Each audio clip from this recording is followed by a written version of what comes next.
नमस्कार साथियों, स्वागत है आपका अपने YouTube चैनल में। ये है मूमल अप्रैल का पार्ट 9 और आज के वीडियो में हम इंटरनेशनल करंट अफेयर्स डिस्कस करेंगे फरवरी और मार्च 2024 के। तो चलिए स्टार्ट करते हैं वीडियो को। 4 मार्च 2024 को ब्रिटिश ब्रॉडकास्टिंग कॉरपोरेशन BBC के चेयरमैन बनने वाले भारतीय मूल के पहले व्यक्ति का नाम क्या है? तो भारतीय मूल के पहले व्यक्ति बने हैं डॉक्टर समीर शाह। तो ये जो है ये BBC के चेयरमैन बनने वाले भारतीय मूल के पहले व्यक्ति है। ध्यान रखिए, इनका नाम डॉक्टर समीर शाह है। तो 40 साल के से जो है यूके के अंदर ब्रॉडकास्टिंग का काम कर रहे हैं ये, और 2028 तक BBC के चेयरमैन पद पर ये बने रहेंगे doctor Sameer Shah. Time magazine की वर्ष 2024 की women person of the year की सूची में शामिल होने वाली भारतीय मूल की महिला का नाम क्या है? तो टाइम मैगजीन के अंदर शामिल हुई है ये women person of the year की सूची के अंदर। तो भारतीय मूल की महिला का नाम है लीना नायर। ठीक है, तो 12 महिलाओं को इसके अंदर शामिल किया गया है, तो इसमें से एक है लीना नायर। तो इस सूची के अंदर लीना नायर CEO है ये रानेल ब्रांड की, ये भी शामिल की गई है। अन्य कौन कौन है इसके अंदर? कोको गोफ टेनिस से संबंधित है, ग्रेटा गाविंग, ताराजी पेंदा हसन और मार्लेना स्कॉनबर्ग, ये भी इन 12 महिलाओं की सूची के अंदर शामिल की गई है।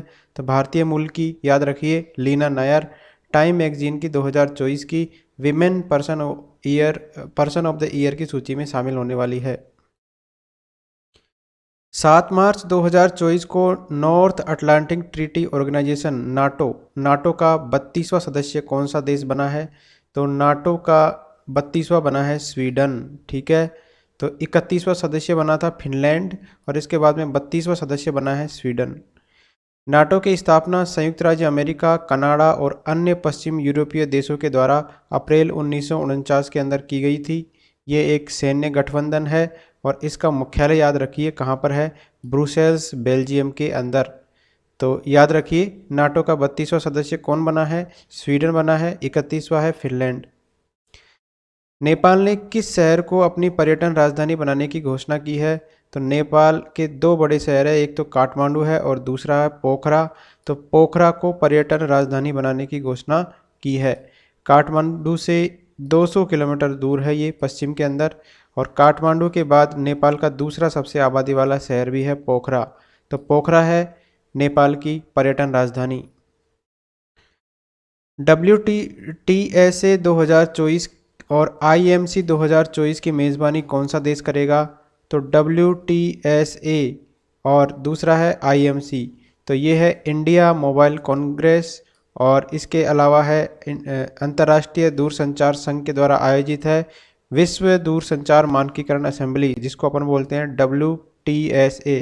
तो इसकी मेज़बानी हमारा देश भारत करेगा। ठीक है, 2024 की। तो IMC जो है इसकी बात करें तो एशिया का सबसे बड़ा दूरसंचार मीडिया और प्रौद्योगिकी मंच है IMC। नेक्स्ट बात करते हैं इस्लामोफोबिया के बारे में। तो 16 मार्च 2024 को संयुक्त राष्ट्र महासभा के अंदर 193 सदस्य देश है, तो पाकिस्तान के द्वारा पेश किया गया प्रस्ताव है इस्लामोफोबिया। इससे निपटने के उपायों को मंजूरी दी गई है। ठीक है, किसके अंदर दी गई है? संयुक्त राष्ट्र महासभा के अंदर इसको मंजूरी दी गई है। 115 देशों ने इस पे साइन किए हैं, जबकि भारत सहित 44 देश है इन्होंने साइन नहीं किए हैं इस पे। ठीक है, तो भारत के साथ साथ ब्राज़ील है, फ्रांस है, जर्मनी है, इटली है, यूक्रेन है और ब्रिटेन। तो ये मिला के 44 देशों ने इससे दूर रहे हैं मतदान से। रुचिरा कंबोज जो है संयुक्त राष्ट्र के अंदर भारत की स्थायी प्रतिनिधि राजदूत है, तो ये आपको याद होगा रुचिरा कंबोज का नाम। ये है संयुक्त राष्ट्र के अंदर भारत की स्थायी प्रतिनिधि राजदूत। इस्लामोफोबिया जो है धर्म विशेष के लोगों को पूर्वाग्रह से ग्रसित होने का खतरा बताया गया है और उन्हें भेदभाव का सामना करने वाला बताया गया है इस्लामोफोबिया के अंदर।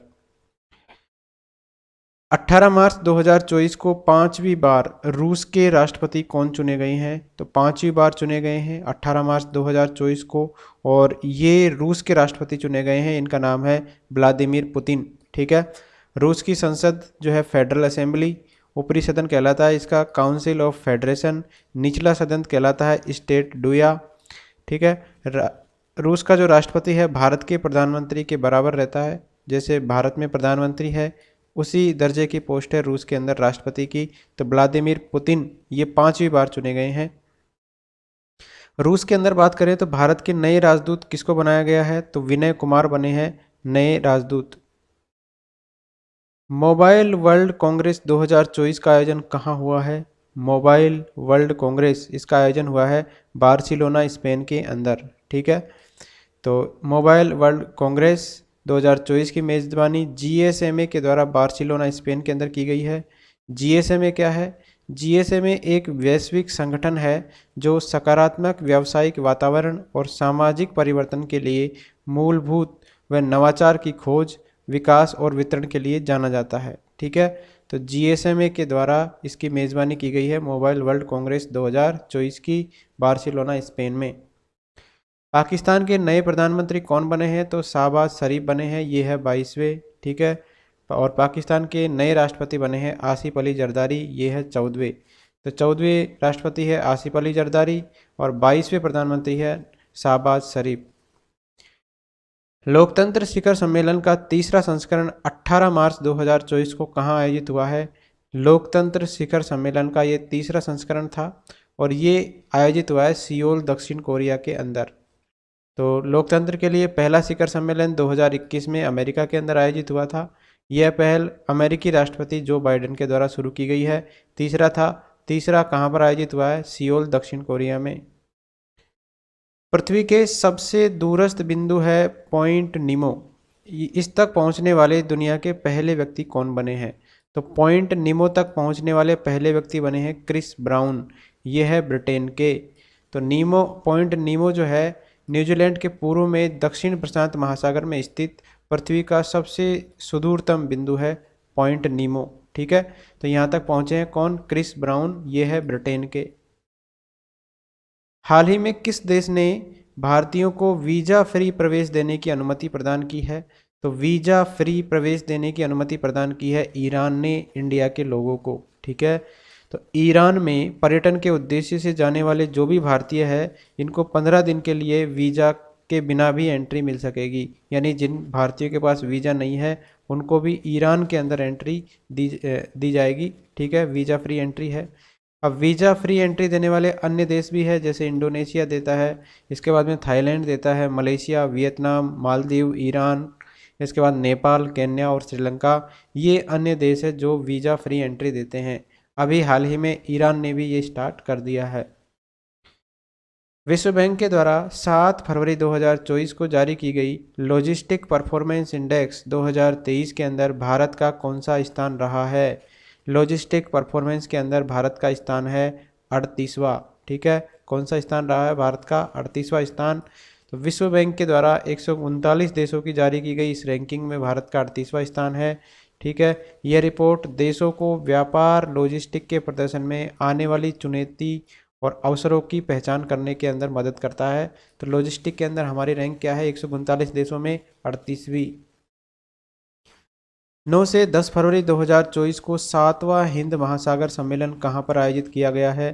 तो 9 से 10 फरवरी को किया गया है ये, और ये था 7वां हिंद महासागर सम्मेलन। ऑस्ट्रेलिया के अंदर इसका आयोजन किया गया। थीम क्या है? इसकी थीम है एक स्थिर और टिकाऊ हिंद महासागर की ओर। तो हिंद महासागर को लेकर है ये, और 7वां था ये सम्मेलन, ऑस्ट्रेलिया के अंदर आयोजित हुआ है। विदेश मंत्रालय के द्वारा आयोजित होता है ये इंडिया फाउंडेशन। सम्मेलन में 22 देशों के मंत्रियों और 16 देशों और 6 बहुपक्षीय संगठनों के अधिकारियों ने भाग लिया है। पहला संस्करण इसका 2016 के अंदर सिंगापुर में आयोजित हुआ था। इससे पहले मतलब 6वां संस्करण आयोजित हुआ था ढाका में। 7वां आयोजित हुआ है कहाँ पर? ऑस्ट्रेलिया के अंदर। इसमें भारत का प्रतिनिधित्व किया हमारे विदेश मंत्री एस जयशंकर साहब ने। 12 से 14 फरवरी 2024 को विश्व सरकार शिखर सम्मेलन कहाँ आयोजित किया गया है? तो विश्व सरकार शिखर सम्मेलन ये आयोजित किया गया है दुबई UAE के अंदर। कब से कब तक किया गया? 12 से 14 फरवरी 2024 को। तो भारत, तुर्की और कतर इस शिखर सम्मेलन के अतिथि देश घोषित हुए हैं। भारत का प्रतिनिधित्व प्रधानमंत्री नरेंद्र मोदी जी के द्वारा किया गया है। थीम क्या है इसका भविष्य की सरकारों को आकार देना। इसकी स्थापना यानी विश्व सरकार शिखर सम्मेलन की स्थापना की गई थी 2013 के अंदर। इसका उद्देश्य है अंतर्राष्ट्रीय सहयोग को बढ़ावा देना। ठीक है, तो इसका जो अभी सम्मेलन हुआ है ये आयोजित हुआ है दुबई यूएई के अंदर। 12 फरवरी 2024 को प्रधानमंत्री नरेंद्र मोदी ने किन दो देशों के अंदर वर्चुअल मोड पर यूपीआई सर्विस को लॉन्च किया है? तो वर्चुअल मोड में स्टार्ट किया है दो देशों के अंदर। ठीक है, इससे पहले हमने पढ़ा था कि पहला यूरोपीय देश जिसने यूपीआई स्टार्ट किया है वो है फ्रांस। और ये क्वेश्चन है कि हाल ही में नरेंद्र मोदी जी ने किन दो देशों के अंदर वर्चुअल मोड पर यूपीआई सर्विस लॉन्च की है? तो वर्चुअल मोड पर लॉन्च की है श्रीलंका और मॉरिशस के अंदर। ठीक है, इन दो देशों के अंदर यूपीआई के साथ ही रुपे कार्ड सर्विस को भी लॉन्च किया गया है। प्रधानमंत्री नरेंद्र मोदी की संयुक्त अरब अमीरात की यात्रा के बारे में डिस्कस करते हैं। 13 से 14 फरवरी को वो इस यात्रा पर रहे। आपसी सहयोग को बढ़ावा देने के लिए 7 समझौते हुए हैं। 7 समझौते कौन कौन से हैं भारत और यूएई के बीच में? पहला समझौता हुआ है इलेक्ट्रिकल इंटरकनेक्शन और व्यापार क्षेत्र के अंदर समझौता। दूसरा हुआ है भारत और पश्चिम एशिया आर्थिक गलियारा समझौता। डिजिटल बुनियादी ढांचा परियोजनाओं में सहयोग के लिए समझौता हुआ है। नेशनल आर्काइव के लिए दोनों देशों के बीच में सहयोग के लिए समझौता हुआ है। विरासत और संग्रहालयों के क्षेत्र में सहयोग को लेकर समझौता हुआ है। यूपीआई भारत और एएनआई यूएई का है ये, इसको आपस में जोड़ने को लेकर समझौता हुआ है। रुपे भारत और जैवान यूएई को आपस में जोड़ने के लिए समझौता भी किया गया है। यूएई जो है फाइनेंशियल एक्शन टास्क फोर्स की ग्रे लिस्ट से भी हट गया है अभी। और फाइनेंशियल एक्शन टास्क फोर्स एक अंतर्राष्ट्रीय संस्था है। यह मनी लॉन्ड्रिंग और आतंकवादी वित्त पोषण से निपटने का कार्य करती है। ठीक है, तो एफएटीएफ की ग्रे लिस्ट के अंदर शामिल हो गया था पहले, अब इसको हटा दिया गया है यूएई को। 14 फरवरी 2024 को प्रधानमंत्री नरेंद्र मोदी ने कहां पर हिंदू मंदिर का उद्घाटन किया है? और ये हिंदू मंदिर उस देश का पहला हिंदू मंदिर है। इम्पोर्टेंट है ये, तो यूएई के अंदर उद्घाटन किया गया है नरेंद्र मोदी जी के द्वारा पहले हिंदू मंदिर का। तो यूएई के अबू धाबी में बना है ये पहला हिंदू मंदिर। यह मंदिर बोचासनवासी श्री अक्षर पुरुषोत्तम स्वामीनारायण संस्था है बीएपीएस, इसकी ओर से बनाया गया है। यह मंदिर अयोध्या के श्री राम मंदिर जैसा बना हुआ है, उसकी तर्ज पर नागर शैली के अंदर बनाया गया है। अबू धाबी के अंदर जो मंदिर बना है ये मंदिर 27 एकड़ जमीन और 700 करोड़ रुपए की लागत से बना है। तो मुस्लिम देशों के अंदर हिंदुओं के मंदिर कौन कौन से हैं? पाकिस्तान के अंदर है कटासराज मंदिर, मलेशिया के अंदर है मुरुगन मंदिर, इंडोनेशिया के अंदर है प्रम्बानन मंदिर, बांग्लादेश के अंदर है ढाकेश्वरी मंदिर, ओमान के अंदर है शिव और श्री कृष्ण मंदिर, यहाँ पर गुरुद्वारा भी है, बहरीन के अंदर है शिव मंदिर और अयप्पा मंदिर। तो मुस्लिम देशों के अंदर हिंदू मंदिर कौन कौन से हैं ये लिस्ट है इसकी। इसके अलावा अभी हाल ही में यूएई के अंदर हिंदू मंदिर बनाया गया है। 26 से 29 फरवरी 2024 को मोबाइल वर्ल्ड कांग्रेस का आयोजन कहाँ पर किया गया? तो इसका आयोजन किया गया है बार्सिलोना स्पेन के अंदर। ठीक है, ये हमने पढ़ लिया है पहले। नेक्स्ट है ट्रांसपेरेंसी इंटरनेशनल के द्वारा जारी की गई भ्रष्टाचार धारणा सूचकांक यानी सीपीआई, इसके अंदर भारत का कौन सा स्थान रहा? तो भ्रष्टाचार धारणा सूचकांक के मामले में इंडिया का स्थान है 93rd। ठीक है, तो भ्रष्टाचार के मामले में हम कौन से नंबर पे हैं? 93 नंबर पे हैं। 180 देशों के लिए जारी की गई थी ये सीपीआई 2023, इसके अंदर भारत का 93वां स्थान रहा है। वर्ष 2022 के अंदर भारत का स्थान था 85वां। ठीक है, तो 85 से बढ़कर कितना हो गया है? 93 हो गया है। 2022 में भारत का स्कोर था 40 और 2023 के अंदर 39 रहा है। ठीक है, तो मतलब 0 अगर स्कोर आता है तो वो अत्यधिक भ्रष्ट है, और अगर 100 आता है तो ये बिल्कुल भी भ्रष्ट नहीं है। तो हमारा स्कोर 40 से 39 हो गया है, मतलब हमारे देश में भ्रष्टाचार बढ़ा है और रैंकिंग भी बढ़ गई है अपनी, तो 93 रैंकिंग है। डेनमार्क का स्कोर है 90, तो सबसे कम भ्रष्टाचार है। ठीक है, 6वीं बार ये शीर्ष पर रहा है डेनमार्क। अंतरिक्ष में सर्वाधिक दिनों तक रहने का नया रिकॉर्ड किस रूसी एस्ट्रोनॉट ने बनाया है? तो कौन सा रूसी एस्ट्रोनॉट है जो सर्वाधिक दिनों तक जो है ये अंतरिक्ष के अंदर रहा है? इनका नाम है ओलेग कोनोनेको, ठीक है। और इन्होंने जो है अपने ही देश के हैं गन्नेडी पडलका, इनका 878 दिनों का रिकॉर्ड तोड़ दिया है, ठीक है। जून 2024 तक 1000 से अधिक दिन ये पूरे करेंगी। इनका नाम है ओलेग कोनोनेको। इकोनॉमिस्ट इंटेलिजेंस यूनिट के द्वारा विश्व में लोकतंत्र की स्थिति पर जारी की गई डेमोक्रेसी इंडेक्स 2023 के अंदर भारत का स्थान कौन सा है? डेमोक्रेसी इंडेक्स 2023 के अंदर इंडिया का स्कोर है 41वां, ठीक है। याद रखिए, डेमोक्रेसी के अंदर हम आते हैं 41वें नंबर पे। 2022 के अंदर भारत का स्थान था 46 और 2023 में ये 41वां हो गया है। 5 स्थानों का हमारे सुधार हुआ है। डेमोक्रेसी के मामले में जो शीर्ष स्थान पर है वो है नॉर्वे, न्यूजीलैंड और आइसलैंड। भारत को फ्लोट डेमोक्रेसी की श्रेणी में रखा गया है। वैश्विक बौद्धिक संपदा सूचकांक 2024 में बात करें तो भारत का रैंक है 42वां। बौद्धिक संपदा सूचकांक के मामले में भारत का 42वां है और डेमोक्रेसी के मामले में है 41वां। तो बौद्धिक सूचकांक की बात करें तो इस सूचकांक के अंदर 55 देशों का आकलन किया गया था। भारत ने 38.64% के स्कोर के साथ ये स्थान हासिल किया है। वैश्विक नवाचार सूचकांक के अंदर भारत का स्थान कितना था? 40वां स्थान। ध्यान रखिए, 3 सूचकांक है इस क्वेश्चन के अंदर। पहला है डेमोक्रेसी इंडेक्स 41वां स्थान, दूसरा है हमारा बौद्धिक संपदा सूचकांक, इसमें है 42वां, और तीसरा है वैश्विक नवाचार सूचकांक, इसके अंदर है 40वां। तो 40 नवाचार, 41 है डेमोक्रेसी और 42 है बौद्धिक संपदा। अंतर्राष्ट्रीय सौर संगठन ISA में शामिल होने वाला 119वां सदस्य देश कौन बना है? तो 119वां सदस्य देश बना है माल्टा, ठीक है। ISA का मुख्यालय कहाँ पर स्थित है? ये स्थित है गुरुग्राम, हरियाणा के अंदर। तो 5 मार्च 2024 को पनामा ISA का 97वां पूर्णकालिक सदस्य बना है, ठीक है। और माल्टा 119वां सदस्य बना है। तो 97वां था पनामा और 119वां है माल्टा। इंटरनेशनल सोलर अलायंस की स्थापना हुई थी 30 नवंबर 2015 को। भारत और फ्रांस के द्वारा मिलकर इसकी जो है स्थापना की गई थी। वर्तमान अध्यक्ष है इसके केंद्रीय ऊर्जा मंत्री RK सिंह, ठीक है। तो 119वां सदस्य कौन बना है? माल्टा। भारतीय अर्थशास्त्री जो फरवरी 2024 में विश्व बैंक की वैश्विक पर्यावरण सुविधा GIF के निदेशक के रूप में नियुक्त की गई है, तो इनका नाम है गीता बत्रा। गीता बत्रा बनी है विश्व बैंक की वैश्विक पर्यावरण सुविधा की निदेशक, ठीक है। वे इस भूमिका को संभालने वाले विकासशील देश की पहली महिला है गीता बत्रा। पाकिस्तान के किसी भी राज्य की पहली महिला मुख्यमंत्री कौन बनी है? ठीक है, पाकिस्तान की बात हो रही है। और किसी भी राज्य की पहली महिला मुख्यमंत्री चीफ मिनिस्टर है, ये बनी है मरियम नवाज, ठीक है। तो पहली बार महिला बनी है। नेक्स्ट है, पाकिस्तान के पूर्व प्रधानमंत्री है नवाज शरीफ की बेटी है मरियम नवाज। ये जो है पाकिस्तान के पंजाब प्रांत की मुख्यमंत्री बनी है। शहबाज शरीफ पाकिस्तान के नए प्रधानमंत्री बने हैं। ये हमने क्वेश्चन पढ़ लिया है। तो पाकिस्तान के किसी भी राज्य की पहली महिला मुख्यमंत्री कौन बनी है? मरियम नवाज।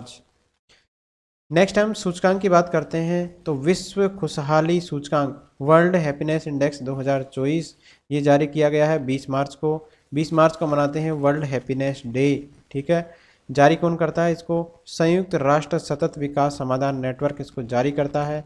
शीर्ष 3 देश इसके अंदर कौन कौन है? खुशहाली के मामले में सबसे खुशहाल देश है फिनलैंड, उसके बाद में डेनमार्क और उसके बाद में है आइसलैंड।